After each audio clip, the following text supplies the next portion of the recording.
Greetings, exiles, and it's time for a new journey.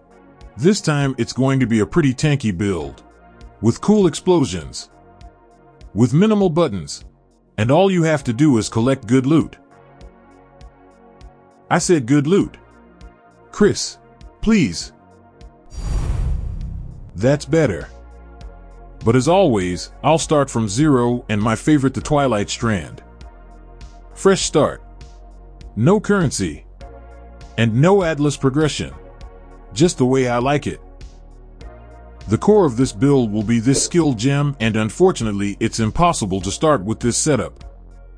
So I will start with melee, especially since melee was buffed in this patch. Pretty early Chaos Orb. Let's get that amulet. And here comes the first lucky drop in this video. With this amount of currency, I could buy a lot of useful items and speed up my progress. But since I'm an ethical gamer, I will not use this currency. I'll end up buying these items eventually anyway, but I'll do it a little later. In Act 5, I made a swap to Righteous Fire and Fire Trap. And those are skills I'll be using for quite a while. It's a pretty comfortable build, so I shouldn't have any problems.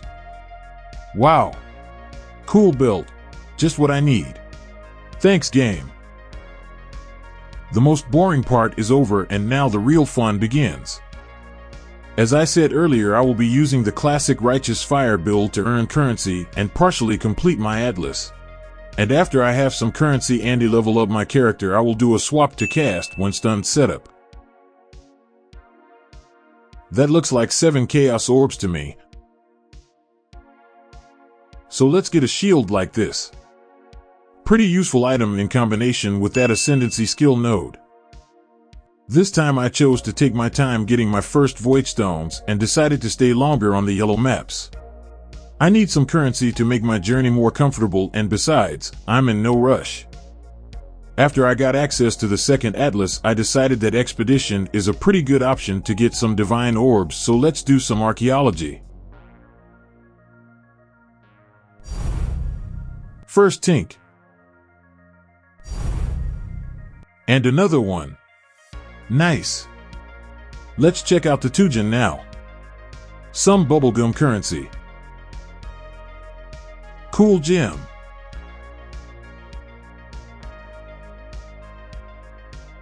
And of course divine orbs.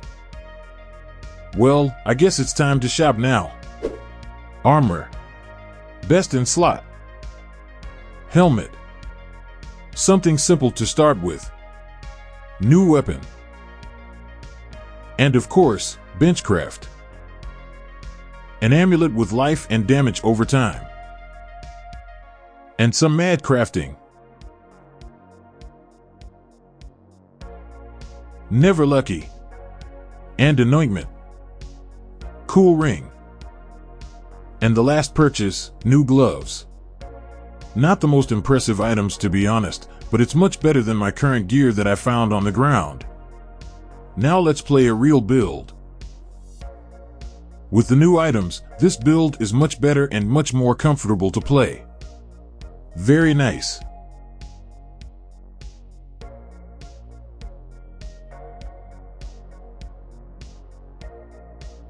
And some random lucky moment. I completely forgot about the new unique ring that was added in this patch. Very useful for this build and for a cast when stunned build. So let's buy it. Now we can check the first pinnacle bosses and get voidstones. By the way, this ring is very useful against bosses because our single target DPS is very bad. But thanks to the new ring, we will summon hostile phantasms, which can be killed and thus activate on kill effects. For example, adrenaline from Death Rush. Also, sometimes they will explode and do a lot of ignite damage.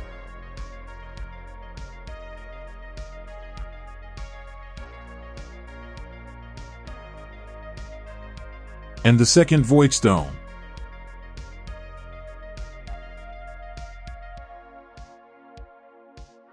Very nice shield. Now it's time to make big money, and for that I need a new good Atlas. This time I decided to try Ultimatum and Ritual. Let's see how it turned out. But first, a little more shopping. New belt. Bought a base. And some essences.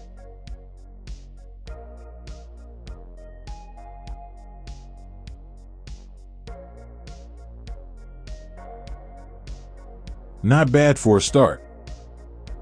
Abyss Jewel with life and shock avoidance. Purity of Fire level 21. And Jewel with maximum fire resistance. Now I can swap out this shield for something more solid. Like this. Lots of armor, life and life regeneration, and some physical damage reduction. Now I'm definitely ready for Ultimatum and Ritual. As you all know, Ritual is a hit or miss mechanic. I ran over 40 maps and all I got from Ritual was a dozen Chaos Orbs. Not the most impressive loot.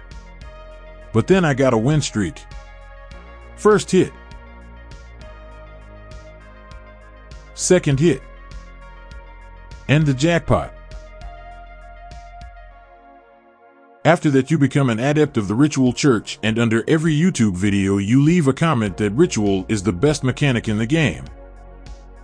As for Ultimatum, I haven't had any crazy lucky drops, but catalysts are a pretty good source of income. Besides, with the new market it's very easy and fast to sell them. Also, Ultimatum gives raw divine orbs, nothing crazy, but still nice. Ultimatum is a very budget strategy, and for it you only need these scarabs, which cost 2 Chaos Orb each.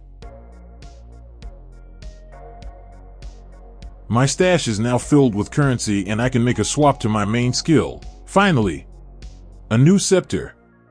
Damage over time and +1 to all fire skill gems. Also a free prefix for a benchcraft. And a runcraft. A shield with socketed gems have increased reservation efficiency. Impossible escape with Avatar of Fire. Gives us access to very important passive skills. 6 links for my armor. And some jewels with maximum resistance and life. If you are a gambler like me, you can buy jewels with cold or lightning maximum resistance and use Harvestcraft for swap. I got it right the first time and managed to save some currency because jewels with maximum fire resistance cost more. Now I need new gloves and it's time for crafting. We're gonna need a fractured base like this. And lots of essences.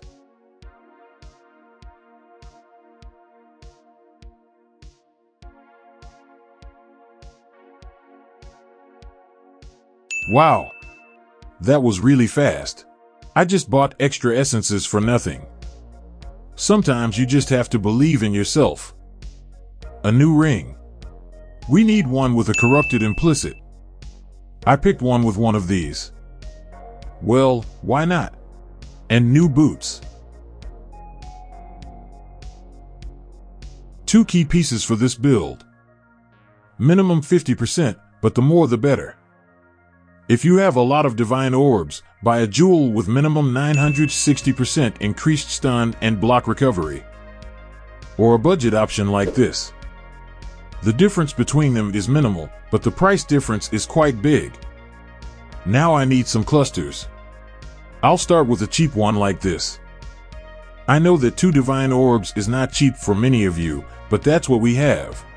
Besides, the other clusters will be much more expensive. 1 medium cluster. Or a budget alternative like this. You can also craft such a cluster. Let's try to do it. First, we buy a base. Then we need Alteration, Scouring, Regal and Exalted orbs. Well, and of course a lot of time and patience.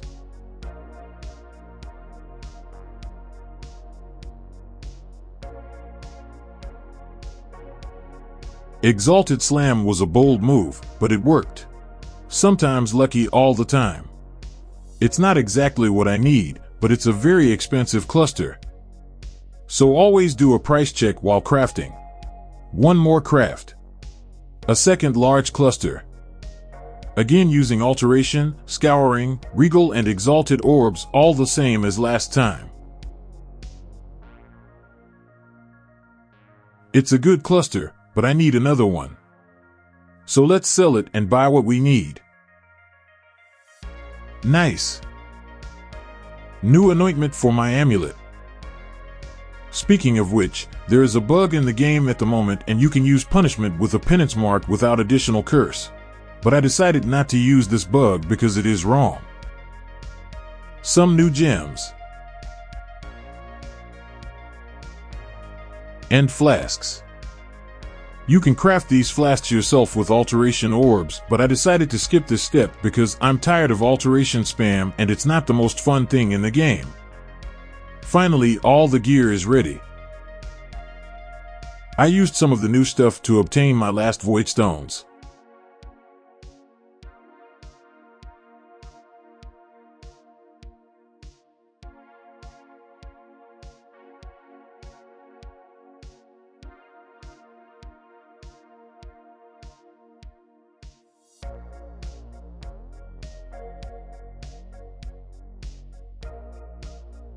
And open the 6th slot for the map device. Also, don't forget to change your Pantheon, it's very important. To be honest, I spent quite a bit of currency on the starter version of this build, and there is a more budget alternative. You can find a link to the budget POB and a video about the budget version of this build in the description of this video. But enough ranting, and now let's see what this build can do. Very cool and fun. Probably many of my viewers do not understand what this build is and how it works, so let me try to quickly explain the basic mechanics. Almost all of our skills are activated when enemies stun us. And in order for enemies to stun us as often as possible, we use this ring. Almost every hit will stun our character and thus activate our skills. However, stun is a very annoying mechanic that prevents us from moving, but since we use this unique jewel, you will almost not notice the effect of stun because it will be only a few milliseconds. As for our defense, thanks to the combination of petrified blood and this unique jewel, we ignore most hits and regenerate health. This makes it quite difficult to kill our character. To be honest, this is a very fun build. It is certainly not the fastest, but it is quite chill and relaxing. Ultimatum is a joke for this build. You just stand there and the monsters around you just explode.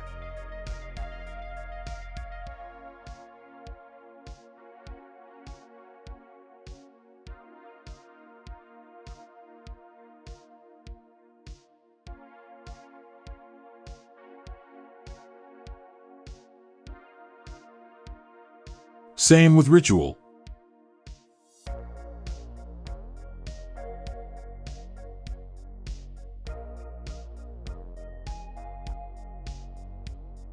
Harbingers are also a good mechanic for this build because you just stand in the center of a crowd of monsters and watch them die. And of course, Simulacrum. If you've been wanting to try this mechanic, I recommend this build. You will definitely not regret it. But unfortunately, not everything is so perfect in this build, and our single target DPS is very bad, and in fact this build is only for maps. And bossing is a very bad idea for us. But we have a penance mark and it will help us with single target damage. The main thing is to activate the explosion from our ascendancy and everything will be okay. As I like to say, just stop being unlucky. Universal answer to any question about the path of exile. Well, the first part of my journey has come to an end, but there is still a lot more to come. I hope you enjoyed this video and found it useful. Thank you all for watching and commenting. I appreciate it. Also, I will be very grateful for your likes and subscription. Bye everyone, and see you in the new video.